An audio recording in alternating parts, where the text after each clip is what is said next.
Sweden in World War II, Swedish Neutrality and Misconceptions.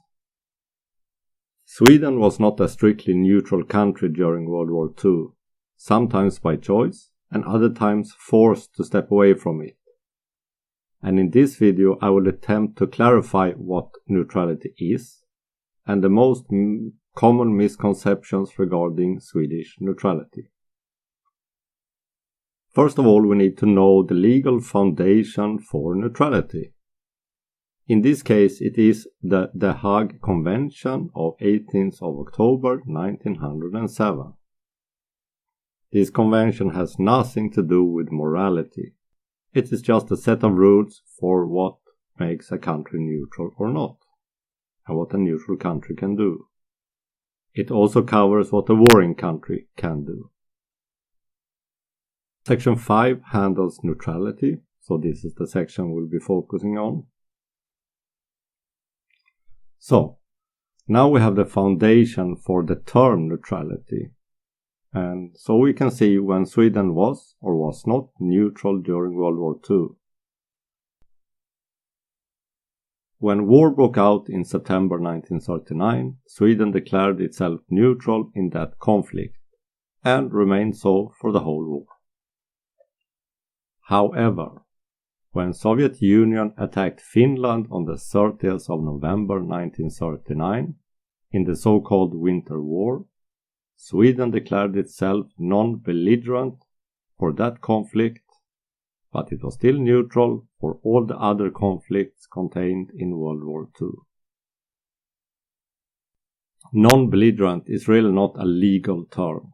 It's rather an intent to not actively wage war, but it gives the ability to support one country in a way that are not legal in the context of the Hague Convention. So why did Sweden declare itself non-belligerent in the Winter War?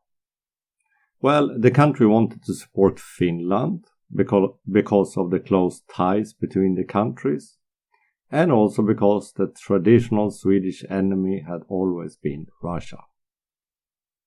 Now Sweden wanted to set up volunteer military units to help Finland, and they also wanted to send a large part of its rather aging Air Force fighters to Finland. The country also wanted to export or donate a lot of war material and ammunition that they would only donate or export to Finland, and they did not want to do this to Soviet Union. All of this would have been in breach of the Hague Convention, namely Article 4 and 7 and 9. Article 4. Corps of combatants cannot be formed nor recruiting agencies opened on the territory of a neutral power to assist the belligerents. Article 7. A neutral power is not called upon to prevent the export or transport on behalf of one or other of the belligerents of arms, munition of war, or in general of anything which can be of use to an army or a fleet. Article 9. Every measure of restriction or prohibition taken by a neutral power in regards to the matters referred to in Article 7 and 8 must be impartially applied to both belligerents. A neutral power must see to the same obligations being observed by companies or private individuals owning telegraph or telephone cables or wireless telegraph apparatus. As the Winter War ended, Sweden reverted back to being a totally neutral country. For example, Germany requested to put up recruiting officers in Sweden for their Waffen-SS, but they were denied, as that would have broken Article 4. The next phase came when Germany invaded Norway and Denmark in 1940. Soon thereafter, Germany demanded the use of Swedish railways.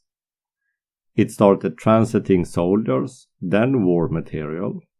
Soldiers on leave from Norway were allowed to travel on Swedish railways, and reaching a neutrality low point when a one fully equipped German division was transported through Sweden to Finland. Not all demands from the Germans were accepted, but those who were broke the 2nd and the 14th articles. Article 2. Belligerents are forbidden to move troops or convoys of either munition of war or supplies across the territory of a neutral power. Article 14. A neutral power may authorize the passage over its territory of the sick and wounded belonging to the belligerent armies, on condition that the trains bringing them shall carry neither personnel nor war material. In such a case, the neutral power is bound to take whatever measure of safety and control are necessary for the purpose. The sick or wounded brought under these conditions into neutral territory by one of the belligerents and belonging to the hostile party must be guarded by the neutral power so as to ensure they are not taking part again in the military operations. The same duty shall devolve on the neutral state with regards to wounded or sick of the other army who may be committed to its care. So in this case, Sweden broke its neutrality. It was actually not a neutral country. The next major break of neutrality came in 1943. In collaboration with the Norwegian exile governments and the Danish exile governments, they started training Norwegian and Danish refugees in Sweden. The context was that they were training police troops, but in fact they were fully equipped military army units. Some 15,000 Norwegians were trained and some 7,500 Danish refugees were trained as military personnel. This was of course in violation of Article 4. Article 4. Corps of combatants cannot be formed nor recruiting agencies opened on the territory of a neutral power to assist the belligerents. Most common mistakes regarding Swedish neutrality. When you talk about Sweden and neutrality, you will almost instantly hear about the important iron ore export from Sweden to Germany.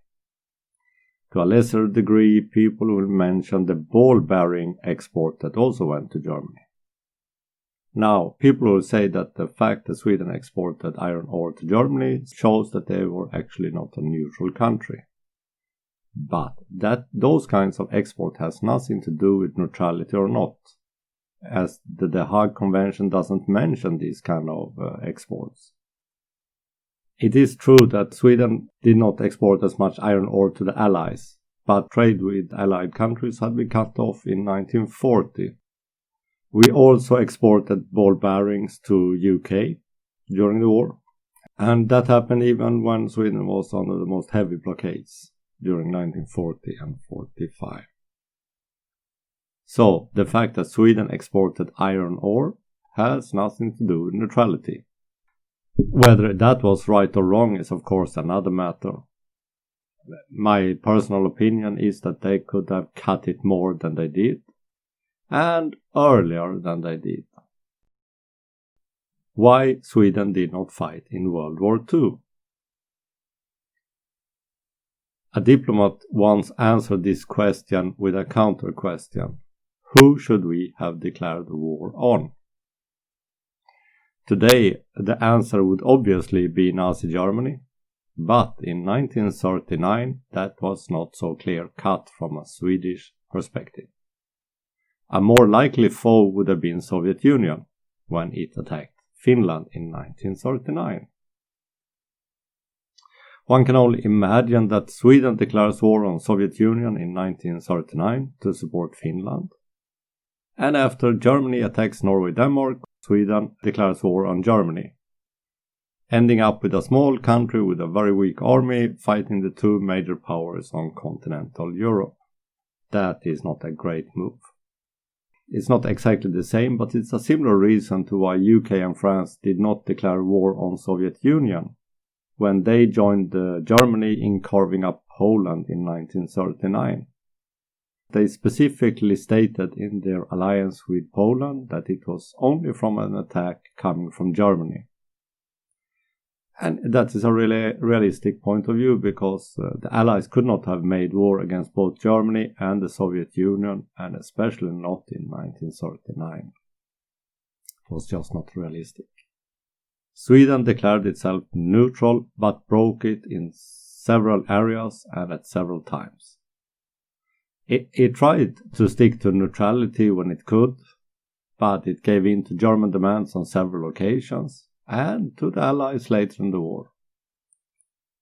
The transit of German troops on Swedish railways were a clear violation of the Neutrality Act. However, the iron ore export to Germany has nothing to do with neutrality.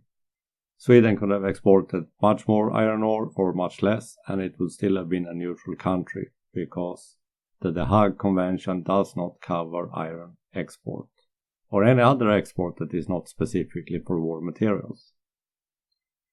And the reason why Sweden exported to Germany is simply because it had no other country to trade with after 1940. This is the main misconception about Swedish neutrality during the war. Iron ore export and neutrality is not connected. One doesn't have anything to do with another. As I said before, the legality of neutrality has nothing to do with morality. And my opinion is that Sweden did as best as it could during the war. In retrospect, they probably could have stood up better against Germany. They could have helped Finland more in 1939. There is stuff they could have helped Norway with in 1940 without actually declaring war.